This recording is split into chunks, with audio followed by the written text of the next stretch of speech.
Welcome back to the Future of the Fork, where we explore the people, ideas, and businesses shaping our future. Every founder has a moment where an ordinary experience turns into an extraordinary journey. Sometimes it's a family recipe, sometimes it's years of industry experience, but sometimes it's standing in a store looking for something that simply doesn't exist. Today's guest is Tatiana de Abreu, the founder of Sunday Funday Beverages. What started as one unanswered question eventually became a growing Canadian beverage brand, and along the way forced Tatiana to learn an entirely new industry, challenge her own self-doubt, and discover what happens when curiosity turns into conviction. Today we're talking about entrepreneurship, building a consumer brand from scratch, and where Sunday Funday is headed next. Tatiana, welcome to the Future of the Fork. Thank you for having me, Guillaume. Very excited to be here and share the story of Sunday Funday. As a fellow Canadian, I'm excited to hear about a new Canadian brand coming into the market. But before we talk about Sunday Funday, I'd love for everyone listening to get to know you first. What was it like before there was ever an idea of a beverage company? Yeah, absolutely. And it's funny, I had a similar conversation a few weeks ago. And I think, this is my first entrepreneurial venture. And then I think back to being a kid. And I was definitely, first taste of being an entrepreneur. I was one of those kids selling lemonade, a lemonade street stand or a lemonade stand on the street. And then, in elementary school, I was quite good at art. So I used to drag a desk and a chair out to recess, and I would charge kids for hand-drawn pictures of themselves. And then teachers shut that down. And then moving forward into university days, I worked throughout university. I went to McMaster for business. But yeah, so that's kind of the first taste of the entrepreneurial bug, if you will, because once it bites. And then, fast forward, graduated McMaster and got a job as an intern at an event planning agency. So they're called Yellow House Events. They are still around today, based in downtown Toronto, and they pull off the biggest, coolest events for all the tech companies in the city at the time. And so, got my start in events, and then eventually moved over to doing events for a very big tech company. And from there, when I was in that tech company, and you'll see this is a common theme, which I'm realizing now, I was doing events, I was in the marketing team, loved it. But I used to work very closely with the sales teams. And so I thought, how hard could it be? So I changed my career and got into sales. And I was a BDR at Salesforce, which is a very difficult job. And so I spent several months cold calling, minimum 30 cold calls a day. And you're in office 5 days a week, remember? So this is pre-pandemic. It was quite the job. But that job I learned the most out of all my jobs. And it really helped me pave the path to what became Sunday Funday and how I built it. Because now, not only did I have that marketing background and events, because it's really project planning and getting, organizing all these vendors and partners and delegating, as we were chatting about earlier. But now sales. And it's not just selling a product, but it's selling a vision, or how are you going to get people to work with you and believe in your idea? And so I think all of that, when I look back, came together really nicely of how I somehow built Sunday Funday Mimosas without any experience building an alcohol brand. We have similar background, and you answered my next question with regards to, what skills did you pull from your corporate career that end up being very valuable? One area for me is, you said you cold call 30 times a day minimum. You don't get yeses very often. And it kind of, it hardened me, being told no every single day. I imagine that had an impact on you too. Absolutely. But it did help me later on in life with building Sunday Funday, because I didn't have that network, that, beverage network, CPG network. And so when I had the idea, I started in between my day job, in between those meetings, picked up the phone. I had my call list and would call everybody under the sun across Canada. If you imported orange juice, citric acid, you put labels on cans, anyone that touched the product or was in a similar industry, you were getting a call from me. And that's how I have the network that I have today. So last question before we get into the company. If someone met you 5 years ago, would they have ever predicted you'd be building a beverage brand? Great question. I don't think so. Because I was very focused in my current job in events and whatnot. And so they may have guessed that, Tatiana's fully occupied 100% with her career. And I don't think so. I don't know. It's funny how life kind of throws curveballs and changes some of our directions and the pivots that happen along the way. So you were talking about pre-pandemic. Let's go back to 2020. Walk us through the day that changed everything, where the company idea came to life. Absolutely. So it was the end of summer 2020. getting together with some friends and, starting to distance, all of that. And so being mindful if you're bringing anything, it's, individually packed, what a time that was. And so for me, it was a midday event. I thought, oh, I'll bring mimosas, one of my favorite drinks. Easy peasy, but I didn't want to have to lug gallons of orange juice and gallons of, bubbles. I'm a very small human, so that just seemed out of the picture. And so for me, I was like, oh, it has to be in cans. We'll go to the LCBO. Went to the LCBO, looked all over the store, talked to the staff, and they said, sorry, ma'am, this is not a product in LCBO and it's not a product in Canada. And so that was that big, you listen to all these, founder stories and that aha moment. And I laughed and I'm like, oh God, that was it. Like that conversation changed everything, because for me, when I think about when I changed my marketing career to sales, which changed the whole trajectory of my career, I guess professional career, was the same thing here when I thought, how hard can it be? Famous last words. And so that I remember, I bought, who knows, cans of something, but I went home and started to just whiteboard everything. What would this brand look like? What would it sound like?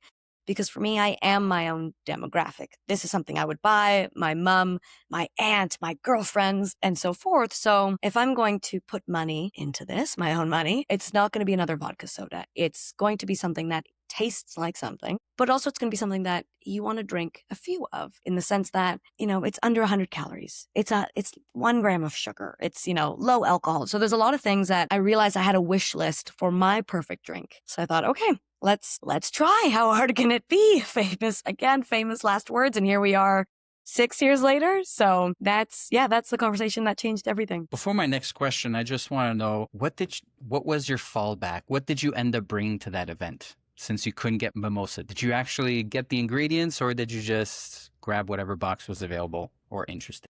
I grabbed whatever party pack was there. I'm not going to be calling out competitors, but it was just the next best thing. That's fair. Okay. Back to your idea. I think it's really cool. I get lost in a rabbit hole when I have some ideas and try to test some out, and not all of them are successful. Maybe most aren't, but some of them carry further, and then I start sharing. In your case, who was the first person you shared the idea with, and what was their reaction? Yeah. First 2 people I shared the idea with was my parents, and their reaction, as you can imagine, was a little bit like, okay, sure. Why are you doing this? Oh, can't you just make it at home and bring what? Okay. And so as someone who has lots of ideas and is very high energy, for several months, it was very much, okay, yeah. Like, how's that drink going? Yeah. Oh, good. We've made progress. So it was a little bit of that. And then I think after a year or so slowly building it and, hey, these are prototypes, this is the lab team that I work with. This, I got a sales team out west, and it started to become more real. That's when they realized, you're like really doing this. Oh, okay. What can we do for you? How can we help you? So, and it was the same for my friends. It was very much okay, that's a fun hobby. And remember, it was COVID. So most of my friends were baking banana bread or, doing little DIY crafts. And here I was ordering kilos of citric acid and, testing out Pantones of orange for my next can. Like, it was such a strange experience, but we just kept going with it. And again, for me, a common theme with this business is, how far can I go? How long can we last? Let's just see what happens. And again, here we are. Do you think COVID helped push this idea? I feel like there was a lot of changes that happened with COVID, new opportunities. I have friends that are now into gardening, and they weren't outdoorsy people. I definitely think COVID was a huge push to this because, you had so much free time all of a sudden. And so as someone who, again, was in the events industry or maybe in sales, when I was in that period of time, after the pandemic or pre-pandemic, you were out, wining and dining customers, or I was at events, I was flying around, all these things, all that comes to a stop. And so all of a sudden you have heaps of time. And so I think that, had COVID not happened, would I be, in the same situation? I feel like an idea would have latched on to me, but I wonder if it would have been Sunday Funday. It was an unfortunate event with lots of negatives, but as I speak to founders, it seems like there were some slight positives that are coming out of it. So I find that piece really cool when I get these stories from founders. In your case, what stands out to me is you don't come from the beverage industry. You came from a customer's perspective, seeing there's a gap in the market. Where do you even begin when you decide building a beverage company without industry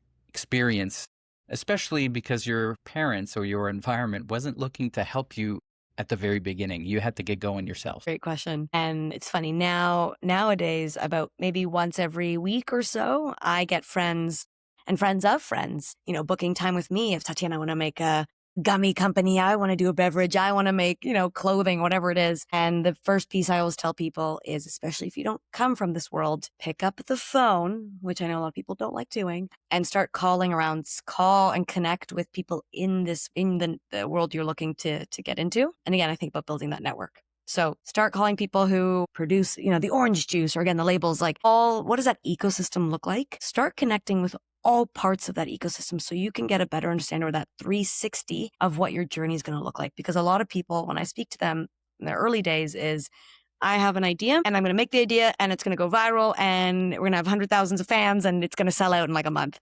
That's so cool. Keep that as your goal. But there's a few more steps between that. And I don't think people have that full vision. And so that's why I always speak to everybody you can. I was even messaging competitors. And some of those competitors, I still reach out to now and then. I'm like, hey, can I bounce some ideas in a certain, sense? Or just kind of, you're 5 years ahead of me. What does that look like? Hey, I'm at a fork on the road. Did you ever experience this? And so I think building that first is huge because, as you mentioned earlier, when I started this, no one in my network, it was someone that I could bounce ideas off of, had experience, has done it, whatever it is. And so that is very difficult and very isolating. Nowadays, folks have ChatGPT, they have endless access to information. It's very different. But I didn't have that. And so that is the first piece I always tell people. And whenever I would get on calls, say with big co-packer companies, they would produce for like White Claw. I'm not at, millions of cans yet, but it was always a valuable conversation because I would say, hey, you know what? One day we'll work with you. Who do you typically get business from? Where do people start off? And then they graduate to the next step. You guys, how does that work? And so from there, you start to build contacts based off your current network. So there's, oh yeah, go speak to Tom at so-and-so. You know what? Tell him Mike sent you. And so that opens so many doors because again, you think about the sales world, a warm introduction goes so much further than, hey, you've never heard my name or my business. This is why you should give me 30 minutes of your time. So that is the first piece of advice. It took me about a year of just talking to people. Again, I was in no rush to build this business. I thought, let's just see, let's take a gander. We're not in a rush, but definitely having as many conversations as you can. Listening to all the podcasts as well, such as Future of the Fork, was very, very helpful too. I think it's really cool. You're kind of taking a sales playbook that I've learned, and it's seeing what the end result that you want and kind of look at all the steps in between. I love how you talk about calling the co-packers that you want to eventually work with and who do they work with, who graduates to get to them. That way you can work your way back to where you're at. So in that journey, you talked to a bunch of people, you did the analysis, you obviously did all your testing for the actual product. Was there a moment where you thought, you know what, maybe this actually can? Yeah. I mean, when we were starting to do samples, we were working with our flavor team at the time and they would ship samples to my house. I'd get my parents to come do tastings and seeing that mindset shift of this is a fun idea to this could be something. And so that was a big moment. And another time, before we got in the LCBO, a lot of brands will actually launch out west. So you're thinking British Columbia, Alberta, lower-ish barrier to entry. But, we got in to British Columbia and Alberta. We did a small sample size, small run. And, it still is very strange to me. Strangers buying my drink and it actually selling. And it's actually people are coming back, repeat purchase. And I don't think it's something I can get over, that it's something that came from a piece of paper, some scribbles to this is a real business. Okay. Wow. Yeah. Okay. We're doing it. That is a great feeling. You're getting support in the market and you're also seeing kind of a snowball effect happening and then customers getting mad because they can't have access to the product every once in a while. Yeah. Tell me a little bit about creating the product. You said you were doing your testing, you were ordering a whole bunch of products to put them all together, for the final product, but things look different when it's being produced in bigger quantities. Were you getting guidance on what the formulation should be? Were there challenges going through that? Absolutely. And I get this question often of, were you just making mimosas in your kitchen, batch making them and putting them in cans? And I said, absolutely not. And in my early days of conversations, learning from people in the industry of what you may make at home that's, a family favorite, whatever it is. And, the family bartender does not translate to what goes in a can or what goes on shelves, because you have to think about, again, that shelf life. And that's something that I wasn't thinking about. Our first submission to the LCBO had orange juice and champagne. And the LCBO was like, absolutely not. You can't just throw champagne into a drink. There's a lot of red tape with using real champagne. I cannot tell you how funny that response was. Knowing what I know now, how unhinged, very rogue, and but I didn't know what I didn't know. So going back to those early days of conversations, we had a few people say, okay, cool idea. Who's your flavor team or your recipe team? And from there, that's when conversations really got real, because my background is business. So I don't really have a strong science understanding. But what was cool was I was able to go to them and saying, hey, this is the end result. Around 100 calories, low ABV, low alcohol percentage, ideally 1 gram of sugar, and ideally we work with real juice. What do we need to provide at the ingredient level so that we get this end result? And so from that, I started to learn, and there was a lot of self-education over here between, why we use citric acid. It's a natural preservative. I had no idea. And so now when I go into liquor stores, I take my sweet time, because any new brand, I'm, turning on the ingredients, I'm reading everything, and I'm like, oh, I know why they use that and not this. And I've now taught all my friends this, whether they want to learn that or not. But that was a big piece of understanding how what you make at home can translate onto shelves. And again, what does that cost? How do you put all that together? What's an MOQ, minimum order quantity? To your point, you're not just making 10 or 15 cans. For us, our first batch was 15,000 cans. And as a person not from this world who's never made anything, it's a funny story now. But getting that first bill, I think from our canning team, because you pay the deposit, I sat in my living room just over there and just cried, calling my parents. My dad was like, Tatiana, you've been so excited up until your first bill. It's not how this works. Either you do it or you don't. You're in the dance, finish the dance. And so they're like, just go forward. It's going to hurt now, and we're going to look back and laugh. And so we do look back. But that was incredibly painful, because I didn't realize, I have to make like a lot of this stuff. Okay. So that's, it's very different. So again, that's what I tell people, speak to people in your industry, that your competition, whatever it may be, so that you also have an understanding of, you want to make, gummies or whatever it is. Are you ready to make thousands of them? Where are you going to store those? And are they shelf stable? And what environment do they have to be? So there's so much more to that picture that people also forget when they're early days. You've touched on a whole bunch of, of your journey. There's a lot of good in your journey, and there were moments of crying in your living room. That's part of it. Of course. What are moments that were fork on the roads? Was that one? Was there something that was really difficult to overcome to make Sunday Funday a reality or mass produced? Yeah, there were many of these moments. I mean, one of the biggest ones is, this is a self-funded company. And so at the time, I'm in my mid-30s. A lot of my friends were buying homes, and I was buying thousands of dollars worth of ingredients. So that was very difficult to stomach. But again, it's one of those things that I'm like, if I'm in it, Tatiana, put your money where your mouth is. Like, just do it for a year, see what happens. So that was a huge piece of being okay with that. And I don't safety net. It's scary, right? And so doing that piece, that was very difficult. There was another time I mentioned we sold out west for a small amount of time. That was our first sips to lips. We got into a market, we had a sales team, was great. But the decision to pull the plug on the West Coast, because for me, we had applied, that was our third time applying to the LCBO. And Murphy's Law, third time's a charm. And for me, I thought, if we get into the LCBO, am I going to have money to fund all 3 regions? And so we decided to pull the plug, which is such an insane idea, because you're starting to get the momentum and you're getting a market base there.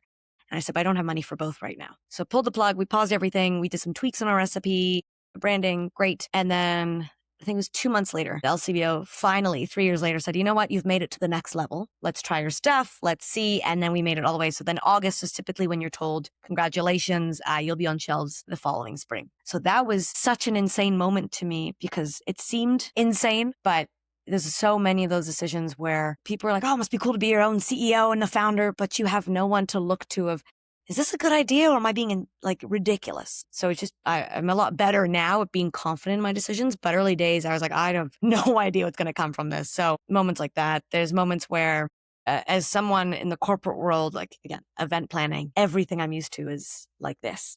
It's literally what I am paid to do, to make sure there are no hiccups or anything, or I have a plan B, C, D.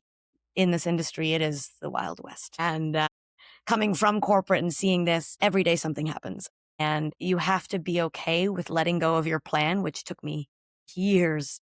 Like, I'm still learning this. It's been very difficult for me. And you know what? Things are going to be late from shipping. Things are not, I'm not going to taste what you tasted last month, or maybe this has changed, or we didn't think about XYZ, or vendors are going to let you down. Vendors will make mistakes and there's nothing you can do. And so figuring out all those hiccups and being resilient to push through and just keep going, that is really hard. That is very difficult. And going back to my first comment of, again, crying in the living room about paying my first bill and thinking about, what am I doing? Tatiana, you don't come from this world. What are you possibly doing where all your friends are buying homes or going on trips or whatever it is? And I've created this world that it didn't have to. So getting over that doubt and that voice of like, who are you to be in this industry? Who do you think you are to come out of nowhere and ask, how hard can it be? So that's very difficult of getting over that. What I love about this conversation is it's a great reminder that great businesses don't always begin with expertise. It starts with curiosity, but then there's also determination. You keep going even when you hit walls, and you end up making decisions, and decisions happen with your environment. You got the support you eventually got support from your parents, from your friends, and now you're kind of being seen as a mentor. This conversation was super fun. I want to give you a moment to talk about Sunday Funday, where you're at today, where you guys are going. My understanding is you're going through a little bit of a rebranding, but share with our listeners what's happening with your business. Absolutely. So crazy to think 6 years later, we are doing a rebrand. So in next week, we've done a little glow up for the label. And so I'm so excited to reveal that. And so it's funny because people think, the label was great. And it was. But there's always something that I've heard when I was listening to podcasts of, don't wait until it's perfect to launch. And our label was great. It's not where I wanted it to be. I could feel it, but I didn't know how to get there. And I thought, what, if I wait any longer? Because again, being a perfectionist, we were always changing and tweaking, and it took a very long time to launch.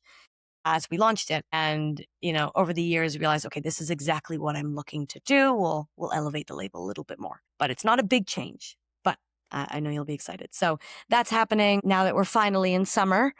As the weather has been a little wonky. We're doing the summer of Sunday Funday. So to celebrate our glow up, if you will, we're partnering with some really cool brands to do giveaways and get, folks excited that summer's here, but it's always Sunday Funday 2.0, if you will. And again, really increase that brand awareness. We're still newer in the industry. And so really getting Sunday Funday as a household name, if you will. And then from there, we have our second flavor launching into the LCBO for fall. I can't reveal the flavor yet, but it is inspired by fall, so I'm sure you can take a guess.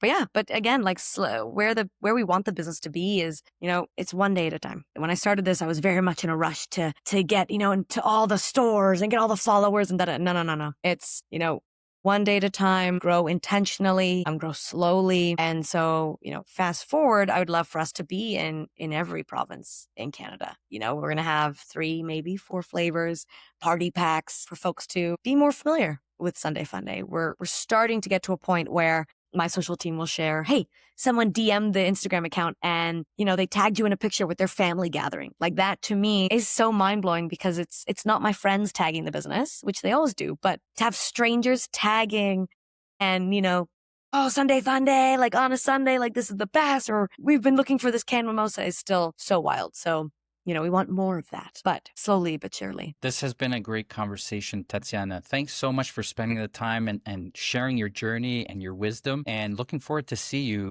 in the Toronto area in the LCBOs and at events. Absolutely. Thank you, Guillaume. This has been lovely. And again, love sharing the story of Sunday Funday and hopefully inspiring others. Thank you, Tatiana. And for everyone listening, thank you for spending part of your day with us.